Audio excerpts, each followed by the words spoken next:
A'udzu billahi minasyaitonir rajim. Bismillahirrahmanirrahim. Assalamualaikum warahmatullahi wabarakatuh.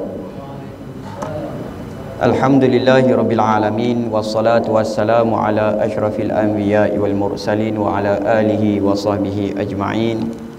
Qala rabbi shrah li sadri wa yassir li amri wahlul 'uqdatam min lisani yafqahu qawli.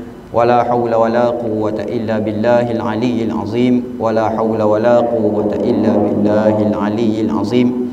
Wala hawla wala quwwata illa billahil aliyyil azim. Amma ba'd. Alhamdulillah, marilah kita bersyukur kepada Allah Subhanahu wa taala. Dengan izinnya kita dapat lagi hadir ke rumah Allah Subhanahu wa taala untuk sama-sama mengabdikan diri kita kepada Allah. Walaupun dalam keadaan sekarang SOP-nya lebih ketat berbanding biasa, tapi alhamdulillah Allah masih memilih kita, ataupun kita masih diberi peluang oleh Allah Subhanahu wa taala serta ruang untuk kita menjadi salah seorang tetamu di rumah Allah Subhanahu wa taala. Maka betulkanlah niat kita semata-mata kerana Allah.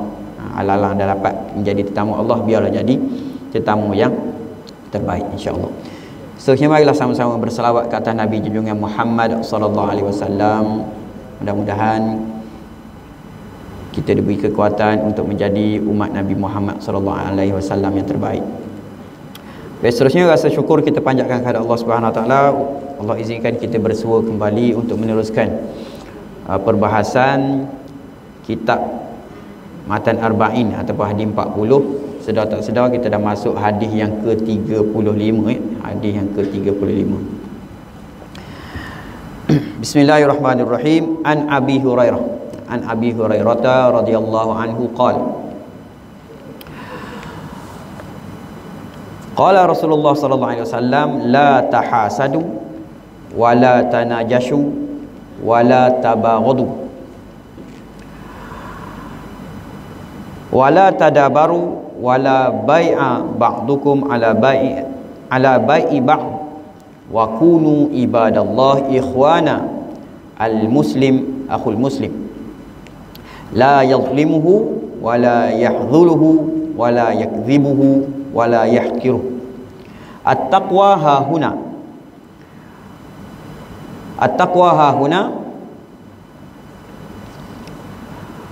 wa yashiru ila sadrihi thalatha marrat bihasbi imri'in minasyarr ay yahqira akhahu muslim.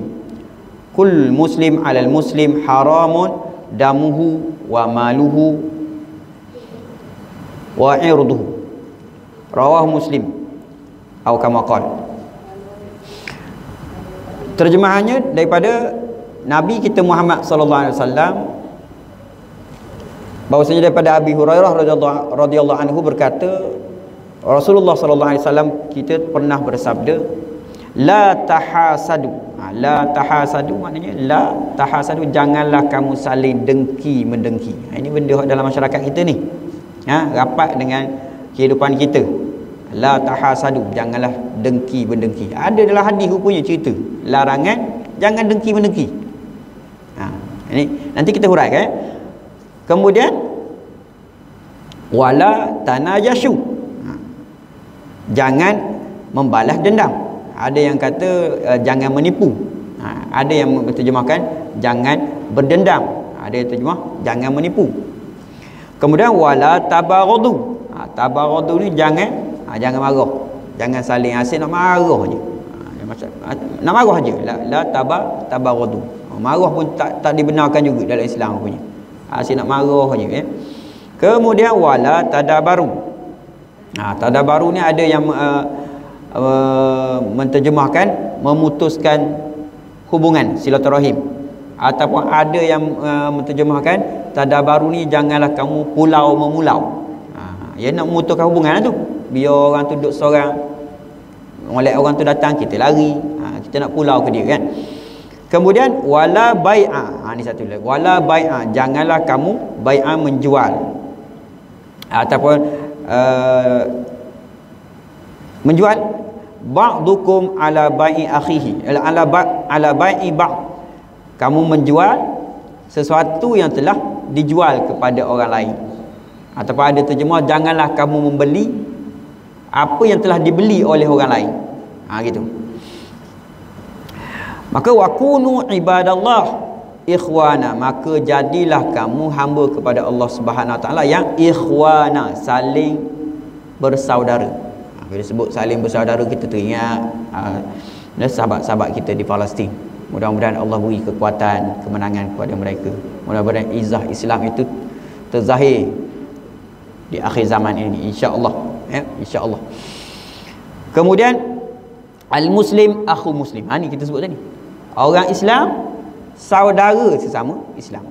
Bila kita ingat Palestin tu, walaupun bukan kita rasa bukan darah daging aku, tapi sesama Islam disebut dalam hadis ni akhu muslim. Akhu ni adik-beradik, saudara, saudara sesama Islam, satu agama. Dia sakit, kita sakit. Dia dihina seumpama kita dihina. Ya. Orang Islam dipijak seakan-akan kita dipijak oleh orang bukan Islam. Takkan tengok saja. Ikut perasaan geram, kita geram. Kalau suruh pergi perang, rasa kita nak pergi perang sungguh. Tapi kita kena buat perkara tersebut dengan adanya strategi, bukan nak pergi membabi buta je, tidak. Imam Sayyidina Ali pun pernah bagi tahu, memang benda yang baik kita buat ni benda yang betul, tapi tidak disusun strategi dengan baik, maka kita akan dikalahkan oleh perkara yang batil. Tapi perkara batil tu disusun cara molek. Dia nak pergi perang, nak hancurkan orang Islam contohnya. Dia siap sedia senjata dia molek-molek, susun bala tentera dia nak masuk ke mana, ikut belakang, ikut depan, ikut kiri, ikut kanan. Hak kita main marah kita gitulah. Aku tak kira, aku nak pergi perang-perang lalu. Benda kita bawa parang kontok je.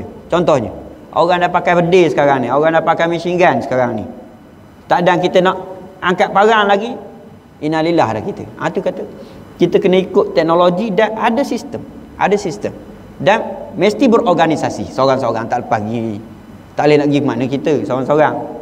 Ada kumpulan. Mudah-mudahan Allah beri kekuatan kepada kumpulan-kumpulan yang ingin membela Islam. Kita duduk sini tak mampu nak pergi, apa dia? Kita ada senjata yang paling ampuh, doa.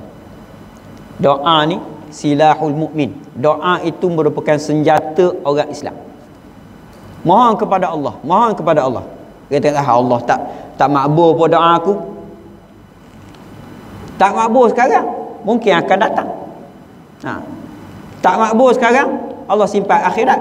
Kita doakan kebaikan kepada orang lain tak tahu pun orang lain yang mendoakan kepada dia akan kebaikan, maka kita dapat kebaikan tersebut. Rugi? Tak rugi. Tak rugi. Allah simpan pula hari akhirat. Itu ya, kita duduk jauh ni. Doa siang malam. Doa siang malam. Kalau bayangkan hak yang kena bom tu, bayang hak yang cedera tu adalah adik-beradik kita, Allahu Akbar, na'uzubillah lah kita rasa. Sama dengan hak Covid sekarang kan, ada sahabat-sahabat kita, ada kawan-kawan kita, ada saudara mara kita yang diduga begitu. Allah, sedihnya kita rasa. Ada hak mana kena tu dia rasa, rasa macam hilang nyawa dah. Hilang nyawa dah. Apa tidaknya? Kalau kena kuarantin di rumah, tak boleh nak duduk sekali dengan anak, tak boleh duduk dengan isteri, tak boleh duduk dengan suami, tak boleh. Duduk asing-asing. Walaupun 14 hari, walaupun 10 hari, seksa. Perkara ni seksa. Sebab benda ada kita nampak depan mata, tapi kita tak boleh pegang, tak boleh sentuh. Tu. Anak-anak kecil, mana faham? Dia nampak ayah dia, nampak mak dia, mesti nak terkam. Dah kita lari pula. Kita menangis ngalai air mata gitu je lah. Allah uji kita, tuan-tuan. Allah uji kita. Palestin sana dia uji dengan peperangan. Bukan Covid tak ada juga. Tempat kita hal lebih besarnya Covid. Maka saling jaga-menjagalah, tuan-tuan. Baik. Sambung lagi. Kemudian la yazlimuhu. Dah kata Islam sama Islam ni saudara, maka la yazlimuhu, janganlah kita menzalimi sesama Islam. Nampak? Jelas hadis ni, tuan-tuan. Banyak tak kezaliman yang berlaku dalam masyarakat kita? Banyak. Tak payah tengok masyarakat, tengok dalam keluarga kita. Banyak tak kezaliman yang kita buat ke atas keluarga kita? Benda zalim ni kita meletakkan sesuatu bukan letak pada tempatnya. Itu zalim. Patut nafkah anak sekian-sekian begini, patut dia dapat begini, kita tak beri apa yang patut dia dapat. Kita zalim. Untuk isteri contohnya ada habuan untuk dia, nafkah untuk dia, kita tak beri, zalim. Itu baru kita duduk dalam keluarga kecil kita. Masuk dalam masyarakat, kita pegang pula jawatan-jawatan besar. Banyak benda tu yang boleh menyebabkan kita terjerumus ke dalam kancah kezaliman. Antara sedar tak sedar. Kalau sedar buat juga, na'udzubillah, bertaubatlah kepada Allah. Tak sedar, mudah-mudahan Allah hadirkan orang lain untuk menyedarkan kita apa yang kita buat itu salah, apa yang kita buat itu zalim. Baik, seterusnya, wala yahdhuluhu, janganlah kamu. Ada yang menterjemahkan di sini, janganlah kita mengaibkannya. Mengaibkannya.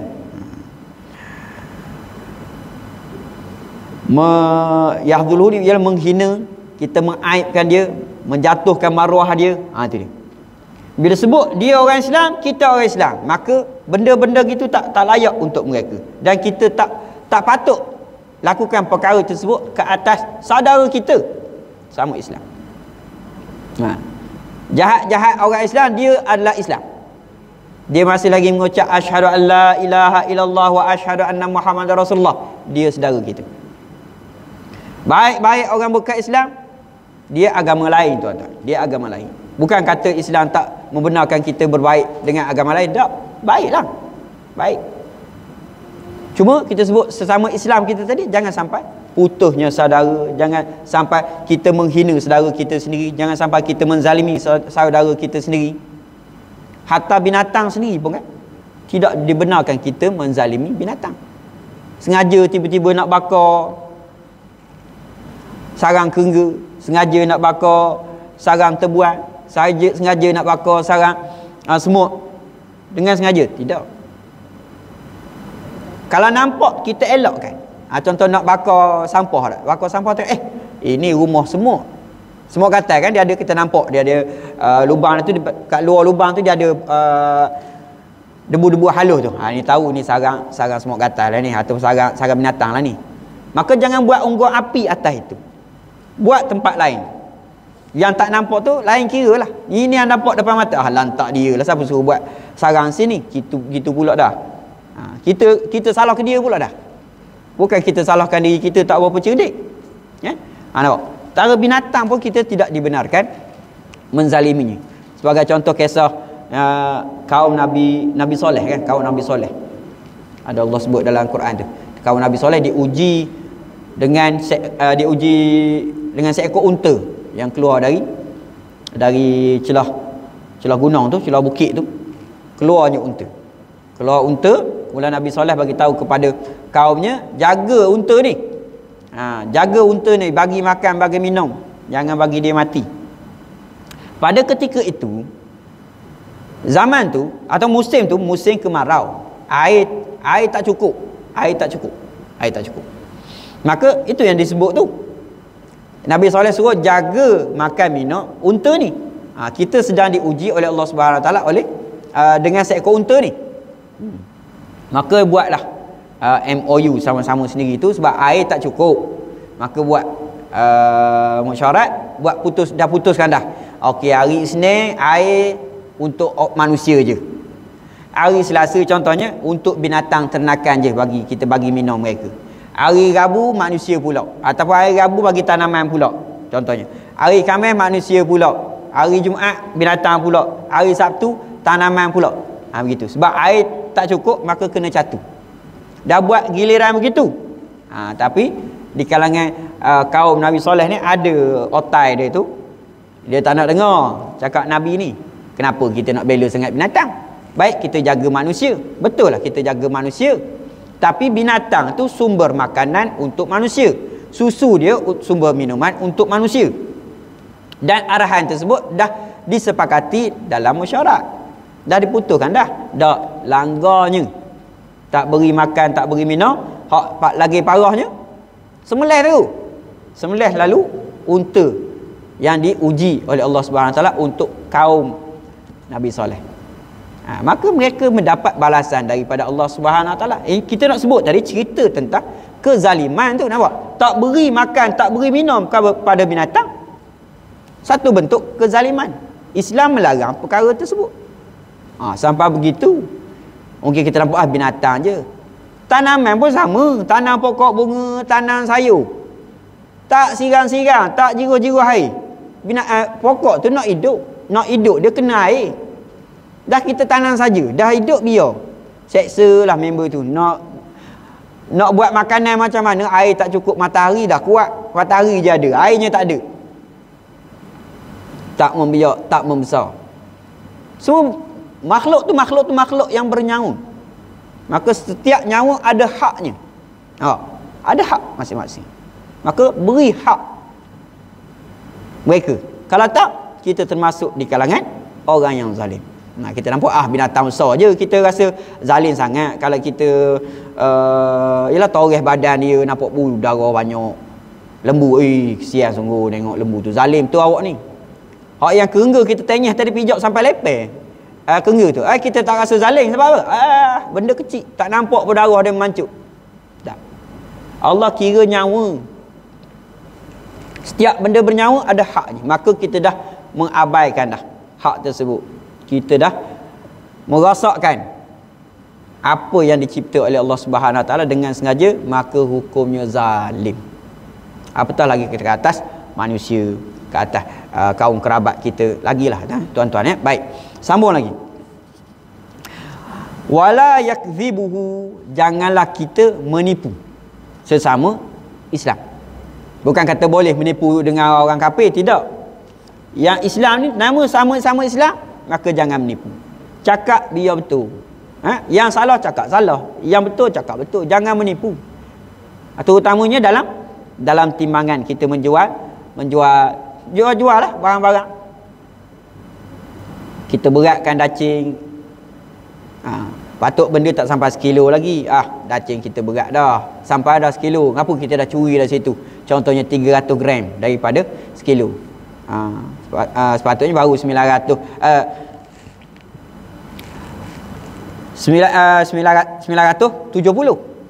gram. 30 gram dah habis dah. Buang, cabut. Bukan tempat kita je benda ni tak. Kalau di Mesir sendiri saya pernah. Di sana beli buah, Allahumma salli alaihi wasallam.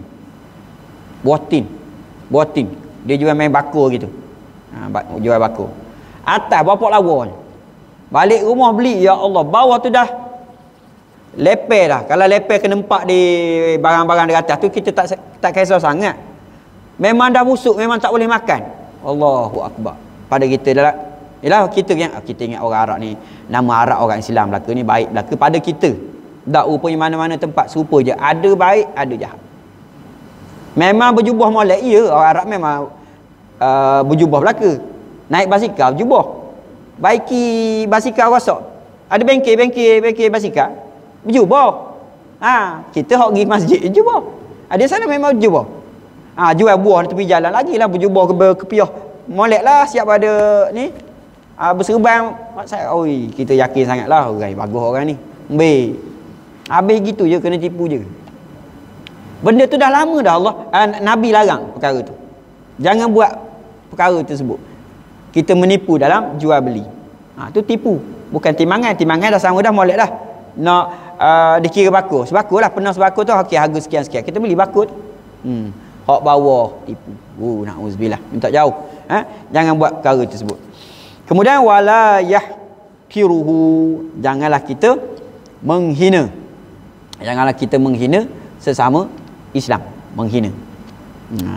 Hina tak kisahlah hina. Kita hina keluarga dia ke, kita hina keturunan dia ke, kita hina rupa parah dia ke, kita hina dia punya pekerjaan ke, kita hina anak beranak dia ke. Bila ada punya penghinaan, maka perkara tersebut menjadi larangan dalam Islam. Banyak benda tuan-tuan rupanya. Apa yang berlaku dalam masyarakat kita, hak yang mudah orang buat tu rupanya dalam hadis dah sebut banyak sangat dilarangnya. Dah ada larangan jelas dah. Jangan buat begini, jangan dengki, jangan buruk sangka, jangan iri hati, jangan menghina orang, jangan menjatuhkan maruah orang, jangan segala-gala benda dah ada dah sebut dalam hadis. Rupanya kita tak jumpa selama ni. Seakan-akan begitu. Mudah-mudahan kita dah dengar pada malam ni. Dengar betul dengan telinga kita sendiri. Dengar betul. Bukan orang-orang lain cerita, dok, kita dengar sendiri, kita mengaji sendiri. Mudah-mudahan kita beramal dengan hadis yang kita dengar pada malam ni. Mudah-mudahan masyarakat kita jadi molek je lah, jadi harmoni lah. Bila mana tak ada orang yang menyakitkan hati orang lain, tak ada orang yang memutuskan hubungan silaturahim, maka semua akan menjadi rapat lah. Bila dah hubungan tadi, hubungan molek, jadi rapat lah. Ni kan duduk kedai kopi sama-sama, datang seorang, hak musuh dia, dah lari dah seorang. Hak tu datang, hak ni hak yang duduk tak pergi lari pula. Kenapa? Dia seteru dengan orang tu. Apa? Patut tambah lagi kursi kat meja tu, baru lagi seronok. Seronok. Dah duduk semeja, cerita pula aib orang. Dah rugi. Kita nak duduk suka-suka, nak mengeratkan silaturahim, datang seorang buat racun pula dah. Cerita aib orang, sindir orang. Itu bukan cara Islam, tuan-tuan. Bukan cara Islam. Sindir menyindir, hina menghina, aib mengaibkan orang, tidak. Kita tak ikut cara tu. Sebab tu masyarakat kita tak berapa tenteram. Adanya seorang dua yang bawa racun ni tadi, habis rosak masyarakat kita. Rosak masyarakat kita. Baik, sambung lagi. At-taqwa, Nabi sebut tu, at-taqwa hahuna. At-taqwa hahuna. Disebut ni wa yashiru ila sadrihi salatha marrat. Wa yashiru tu Nabi tunjuk ke dadanya 3 kali. Nabi sebut at-taqwa hahuna sini. Nabi sebut taqwa hahuna, taqwa hahuna, taqwa hahuna. Di sini. Taqwa tu di sini Nabi sebut. Maka bihasbi mri'in minasyarr. Padanlah ataupun cukuplah seseorang tu dikatakan orang yang jahat, ataupun orang muslim, orang Islam yang buruk perangainya, apabila an yahqira akhahul muslim, bila mana dia menghina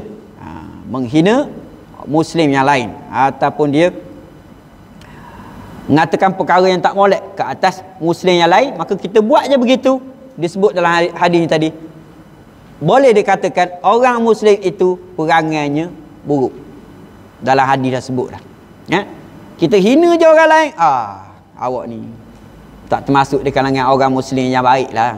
Ngapa cakap gitu? Hadis 35 dalam kitab hadis 40, cari hadis yang ke-35, ada cerita dalam tu. Nabi sebut, boleh kita sebut orang tu orang yang buruk perangainya, orang Islam yang buruk perangainya, bila mana apa? Cukuplah dia menghina je orang lain, orang Islam yang lain, dah dikira dia orang Islam yang buruk perangainya. Maka kita muhasabah, tengok diri kita, tuan-tuan. Ada tak, pernah tak kita buat perangai begitu? Semua orang nak jadi Islam, orang Muslim yang baik, orang Islam yang baik. Semua nak bertemu dalam keadaan baik ketika mana Allah Subhanahu Wa Taala mencabut nyawa kita nanti. Maka tak kala hidup ini, tak kala adanya kehidupan, kesempatan ini, inilah masanya kita nak minta maaf, kita nak perbaiki kesilapan kita. Berbaiklah dengan orang. Tak salah buat baik dengan orang. Bermusuh dengan orang tu bermasalah. Buat baik dengan orang. Orang nak cakap apa, itu terpulang dia punya hubungan dia dengan Allah, dia tak nak jaga. Kita nak jaga hubungan kita dengan Allah, dan kita nak jaga hubungan kita sama manusia. Maka buatlah perkara yang baik.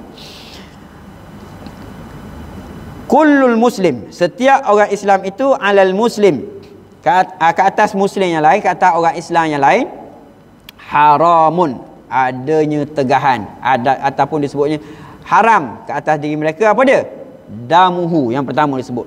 Darah orang Islam ke atas Islam yang lain haram kita tumpahkan. Pergi ke orang, tumbuk orang. Nitik air darah daripada mulut orang lain. Kita telah menumpahkan darah dia. Dalam hadis mengatakan haram. Mana kita telah mencerobohi hak orang Islam yang lain. Kita paling gelanggang bawah. 3 tok guru habis, 3 gelanggang.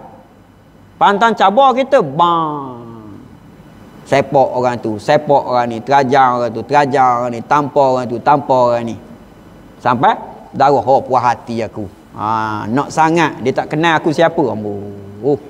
Fikir diri dia je. Sampai dia tak sedar dah diri dia tu siapa di sisi Allah Subhanahu Wa Taala. Apa untungnya? Apa untungnya kita buat begitu? Kita dah melanggar ni. Hadis Nabi dah sebut haram kita buat begitu. Main marah kita tak kira haram tak haram. Yang penting puas hati. Nampak? Habis. Kita letak agama tu letak di mana? Kita letak nafsu di depan, agama belakang. Fikir marah kita. Fikir marah kita ikut siapa? Kita ikut syaitan. Kata nak syurga. Dalam syurga syaitan tak ada. Syaitan neraka tempat dia. Tapi kenapa kita ikut syaitan? Mak sebut. Gitu. Supaya kita tenadah sikit. Kan? Jangan kita letak hawa nafsu di depan, amarah kita di depan. Maka bila dah itu di depan, nescaya benda lain duduk di belakang. Agama di belakang, iman belakang, habis belakang. Itu nasib baik berdarah kalau sampai mati. Itulah kita rugi. Hak jenis garang gini molek letak di Palestin tu. Pergi jumpa Israel. Tunjuk garang kita tu. Setara mana? Setara mana boleh perginya garang kita tu. Dengan garang kita tu boleh pergi mana? Boleh bunuh orang tak? Pergi duduk sana. Sesuai. Dalam masyarakat yang aman damai ni tak sesuai. Kita duduk dalam masyarakat tu. Merosakkan masyarakat, mengganggu masyarakat. Sedangkan Islam itu menyarankan kita duduk saling sayang menyayangi, duduk tenteram. Bukannya saling bermusuhan, bukannya saling nak nunjuk teror je. Aku yang paling kuat, aku paling hebat, aku berjawatan tinggi, awak tak ada jawatan, kena hormat aku. Allahu Akbar. Yang paling mulia di sisi Allah, Allah kata atqakum, mereka yang bertakwa. Itu kalau kita nak mendapat kehormatan, penghormatan di sisi Allah. Di sisi manusia ialah jawatan, pangkat, darjat.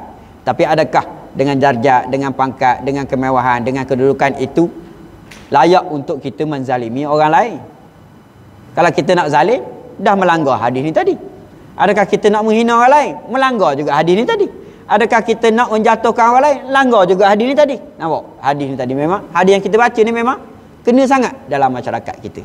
Biar kita praktikkan, ingat hadis ni untuk menjadi benteng kita meneruskan kehidupan kita, mudah-mudahan sentiasa berada dalam syariat Islam itu sendiri. Baik. Sikit lagi. Pertama, darah haram kita tumpahkan. Wa maluhu, harta dia, harta sama Islam haram kita ambil, haram kita rampas, haram kita rompok. Haram. Nikah orang Islam, curi rumah orang Islam. Orang Islam curi selipar orang Islam. Orang Islam curi basikal orang Islam. Curi kereta. Hak baru-baru ni dengar curi pagar. Na'uzubillah. Macam mana boleh pintu pagar tu bercuri? Pintu pagar curi. Ya, pintu pagar mahal. Keluli kan. Alloy punya tu. Orang gerang tengok kilat molek. Dua-dua pintu tu habis. Astaghfirullahalazim. Ya, kalau betul lah cerita tu. Oh, ganas lah ni. Pintu pagar pun boleh curi.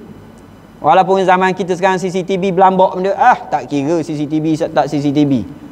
Hilang tetap hilang. Habis pintu pagar. Oi, pintu pagar alloy tu 45,000. Pekat tu 45,000. Na'uzubillah. Dan macam mana tuan-tuan? Macam mana kita nak hidup aman dalam masyarakat? Macam mana keadaannya? Benda yang pada hukum akal kita tak boleh, tak sepatutnya boleh ambil. Boleh ambil. Mesin ATM tu kan kita rasa patut takkan ambil lah, tak bergerak lah. Boleh gerak dia.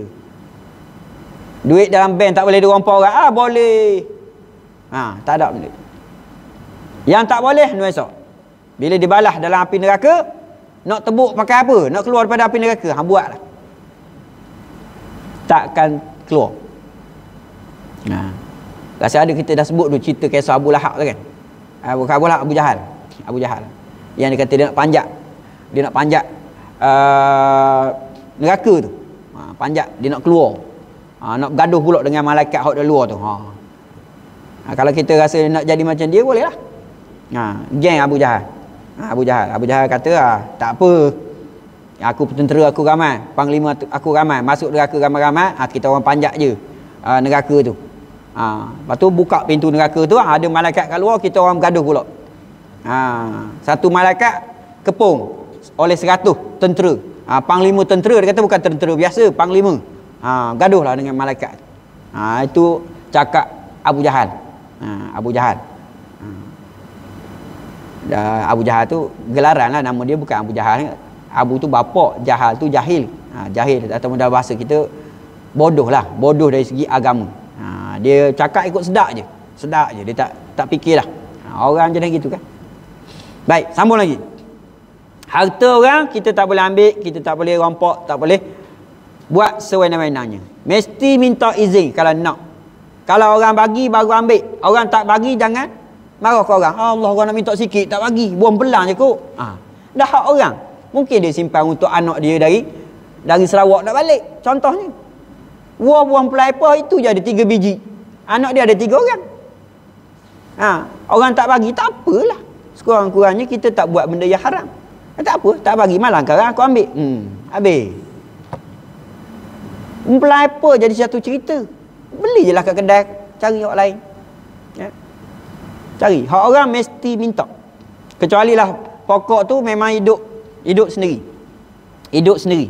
Hidup sendiri, maka kita boleh. Macam dalam hutan, dah tak tahu hak orang. Ataupun tak ada tanda-tanda pokok tu ditanam oleh orang lain.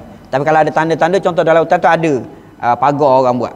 Pagar. Walaupun pagar tadi dengan tali ropiah je. Ada buat kelong 4 segi tu. Kita tahu itu penanda hak orang ni. Kita pun tengok molek sangat pokok pisangnya pun digembur-gembur tanah. Ini hak orang jaga. Maka hak tu kena minta dengan orang, cari mana-mana orangnya. Tak boleh ambil saja-saja. Sampai begitu. Kalau tak ada tanda-tanda yang orang punya, hidup sendiri pokok pisang ni tepi sungai, hidup sendiri, itu boleh ambil. Kalau di taman-taman dalam pagar orang, hak orang lah tu. Main tumbuh sendiri, bukannya kalau main tumbuh sendiri. Pokok empelang, pokok pauh, lawa sangat buahnya bersaluk molek, ni hidup sendiri ni. Tak. Minta dalam kawasan rumah orang, minta. Minta. Itu caranya. Kalau tidak, kita telah melanggar hak orang lain. Dan seterusnya, wa irdihi, ni dia. Kehormatan. Ni kita dah sebut dah dulu kan, kehormatan. Bab kehormatan ni benda yang besar. Kita dah sebut dalam banyak-banyak perkara dulu. Ada hadis yang sebelum pada ni kan. Hadis sebelum pada ni yang bab kita kata bersumpah tu kan. Orang menuduh kita buat jahat, dia mesti ada bukti. Dan kalau kita tak buat jahat tu, kita lawan balik, sumpah aku tak buat benda tu. Dalam bab itu kan disebut, kita dah cerita dulu, yang paling ditekankan dalam Islam adalah kehormatan. Bab maruah mesti dijaga. Maka ni dia hak orang Islam ke atas orang Islam yang lain. Kehormatan orang jangan kita cerobohi. Jangan kita langgar, jangan kita buat ikut dannya. Anak orang, dia ada mak ayah dia, jangan ikut dannya kita ambil bawa jalan merata tempat, nak gendong sana sini. Itu merosakkan maruah keluarga orang. Sipulan tu lah, sipulan atau sipulanah tu. Dan kalau mak ayah dia izin pun, kita orang Islam, bukan itu caranya. Nak bawa ke hulu ke hilir, halalkan hubungan tersebut dengan pernikahan. Halalkan. Sekarang zaman Covid, tak payah buat kenduri. Akad nikah padan dah. Maka kalau kita duduk di Pahang, RM25 tunai, cukup ada RM25, jalan. Halal hubungan. Nak pergi ke mana? Memang tak boleh ke mana. Covid. Sekatan. Tak boleh nak keluar daerah mana-mana. Duduk situ je. Tapi okey lah. Halal. Ni halal. Ni kan adalah buat benda yang haram. Kena tahan di polis pula. Banyak perkara benda berlaku. Ini bab maruah orang, maruah. Sebab tu kita tak boleh sewenang-wenangnya menjatuhkan maruah orang, kehormatan orang. Kita nak borak dengan isteri orang, ikut dannya. Suami dia tak ada di rumah. Kita nak borak tu. Benda tu benda tak manis. Memang kita rapat, tapi benda tu tak manis bila mana suaminya tidak ada di rumah. Benda tu dia boleh menimbulkan fitnah orang lain. Apatah lagi perbualan tadi bergurau sendanya, kita nampak macam rapat sangat pula ni. Time suami dia balik, tak nak pula menyapa suami dia, tak nak pula borak molek-molek. Nampak? Itu nampak ada situ benda yang dia nak. Ada benda di sebalik perbuatan dia. Kehormatan orang tu kena jaga. Nak cakap, nak pergi mesyuarat ke, minta izin dengan suami orang. Mesyuarat bukan berdua je, ramai ni, tapi nak minta mesyuarat, malam ni balik lewat sikit lah.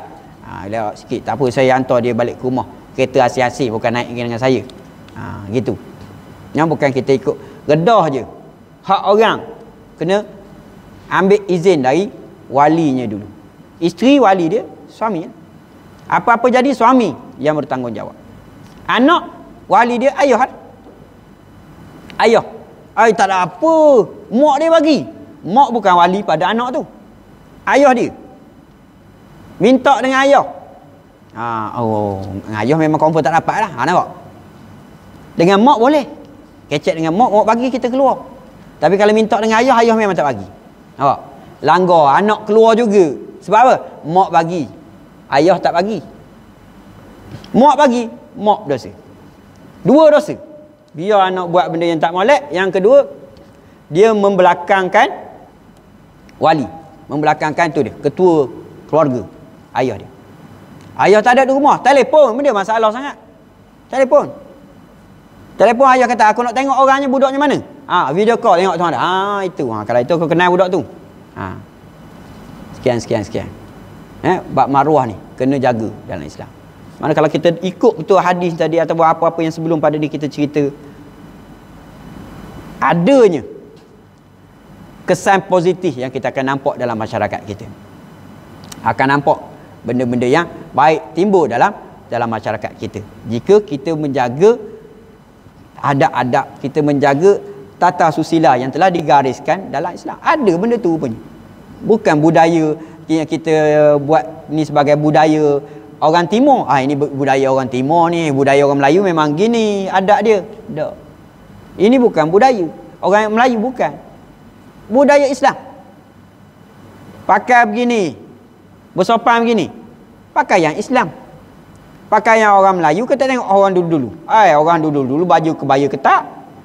Itu budaya Melayu. Adakah itu cara Islam? Sampai ketat bukan budaya Islam. Itu budaya Melayu. Islam menutup aurat. Tutup dah ni. Pernah dah sampai ada kepala sampai kaki. Tutup tapi mengikut bentuk badan. Dikira tidak menutup aurat. Dia sama kaedahnya kalau dalam kitab fiqh tu, sama seperti orang yang ambil lumpur, dia lumurkan pada badan dia daripada kepala sampai ke atas. Begitulah keadaan orang yang pakai pakaian yang ketat. Dia sama seperti kaedah orang yang melumpurkan badan dia. Pakaian tak ada. Nikah masuk dalam hutan, pakaian tak ada. Maka dia nak keluar. Nak keluar dalam masyarakat untuk minta tolong. Pun tak boleh main bogey gitu, tak boleh. Ambil, kalau ada lumpur, lumpur lah. Kalau ada pucuk-pucuk kayu, tutup kita punya tubuh badan tadi. Tu utamanya tempat-tempat kehormatan tu, tunjuk. Sampai begitu sekali. Itu kes darurat. Yang kita ni bukan darurat, memang nak tunjuk aurat. Maka kita sengaja melanggar perintah Allah Subhanahu Wa Taala. Kita sengaja menidakkan adanya larangan, adanya dakwah daripada Nabi kita Muhammad sallallahu alaihi wasallam. Kata cintakan kepada Allah, kata kita cintakan kepada Nabi Muhammad sallallahu alaihi wasallam, tapi tindakan kita sebaliknya, tuan-tuan. Tindakan kita sebaliknya. Mudah-mudahanlah tuan-tuan, apa yang kita dengar pada hari ini dapat memberi kesan yang terbaik untuk diri kita. Huraian pada pertemuan akan datang. Yang ni tadi kita baru ambil perkataan-perkataan dalam hadis ni dan kita ada sentuh sedikit. Lebih mendalam nanti lepas pada ni kita masuk pula dalam bab kesufian, dalam bab apa lagi ni? Depan ni. Ada sentuh dalam bab fiqh ada juga. Dalam bab fiqh kita akan sentuh perkara ni. Antaranya kalau bab fiqh ni yang kita sebut bab jual beli tadi, kita ada sebut kan bab jual beli. Oh tak sentuh tadi. Kita terskip cerita tu. Jangan kita membeli barangan yang telah dibeli oleh orang lain, ataupun jangan kita menjual barang yang telah dijual kepada orang lain. Contoh orang beli, pergi ke kedai kita, dia nak beli sekian-sekian lah. Pergi kedai kita, dia nak beli daging, nak raya ni kan, daging kerbau lah. Daging kerbau, kalau belah-belah sini tak tahu, mungkin tak minat kerbau. Kalau belah-belah jengka tu kerbau nombor 1 lah, berebut orang kerbau. Tapi tak nak ambil lagi, beli dulu. Beli. Beli, okey, dia kata kebab ni sekilo 40 lah, contoh 40. Dia kata okey, bayar 40. Kebab tinggal sini dulu. Lepas tu ada datang orang lain nak kebab juga. Tokek kedai kata tak ada dah kebab, yang ada tu hak tu. Orang yang beli tadi. Dia kata tak apa, aku beli mahal sikit. Awak jual berapa? 40 ke? Aku beli dengan awak 45. Kalau gitu okeylah, aku lagi untung. Ambil kebab tu jual kepada orang yang ada duit tadi. Maka orang yang datang tadi, mana kebab aku? Tak ada dah. Aku bagi duit je. Aku bukan nak duit, aku nak kebab. Nampak? Hukumnya haram. Haram. Begitu juga dengan tempahan. Tempahan sama tadi kita kata beli. Ni tempah pula. Tempah lah, aku nak kebab sikit, daging kebab sekilo. Tempah. Nak sungguh ni? Ya, nak sungguh. Tempah. Maka dah ada dah tempahan kita tu sekilo. Datang orang lain pula. Nak juga kebab. Dia kata, hak kebab betul tak ada dah, hak orang tempah je ada. Tak ambil lagi. Bagi jual kat aku je lah. Aku beli mahal sikit. Tak apalah, awak member ambil lah. 45. Hukumnya haram. Itu bab jual beli. Satu lagi sentuh. Bab pertunangan. Tunang orang. Tunang orang. Orang tu dah bertunang. Kita pula masuk jarum. Pergi jumpa mak ayah dia. Anak dah bertunang ke? Dah. Allah, terlewat sikit lah. Ngapa? Cadangnya saya nak melamar juga anak pakcik tu. Dia nak kahwin bila? Tak tahu bila-bila lagi. Kalau gitu, kalau pakcik sudi, saya ni memang tunang nak kahwin selalu. Nak kahwin selalu. Saya bayar mahal lagi pada hak sepatutnya. Kalau gitu okeylah. Haram hukumnya. Nampak? Sampai begitu Islam jaga. Yang mana dah nak jadi hak orang, jangan kita potong queue, masuk jarum, merosakkan hak orang. Sebab tu menjadi larangan juga kalau perempuan yang dalam iddah, belum habis iddah lagi, adanya lelaki lain datang melamar dia. Iddah berapa hari lagi nak habis? Lagi 10 hari. Lambat sangat tu. Jangan lupa tu. Saya ada ni. Saya nak melamar awak. Cakap gitu haram selalu. Awak. Kalau kias-kias tak apa. 10 hari lagi aku rasa 10 hari akan datang ada kok kumbang datang melamar ataupun kumbang nak menyunting bunga di taman. Gitu kiasan. Kalau main cakap direct, aku nak melamar awak, aku nak jadi awak isteri aku nanti 10 hari akan datang. Hukumnya haram. Perempuan tadi molek mikir aku nak kembali semula dengan suami dia. Datang pula ex dia tadi. Baik aku terima ex ni pula, kaya pula tu. Hukumnya haram. Habis setakat ini tuan-tuan dan puan-puan. Cukup setakat ini, mudah-mudahan adanya manfaat di atas pertemuan kita. Wallahu alam, itu saja. Marilah kita tutup majlis ini dengan tasbih kafarah serta suratul Asr. Subhanakallahumma wa bihamdika nashhadu an la ilaha illa anta wa nastaghfiruka wa natubu ilaik. Bismillahirrahmanirrahim. Wal 'asr innal insana lafi khusr illa alladhina amanu wa 'amilus solihat wa tawassaw bil haqq wa tawassaw bis sabr. Wassalamualaikum warahmatullahi wabarakatuh.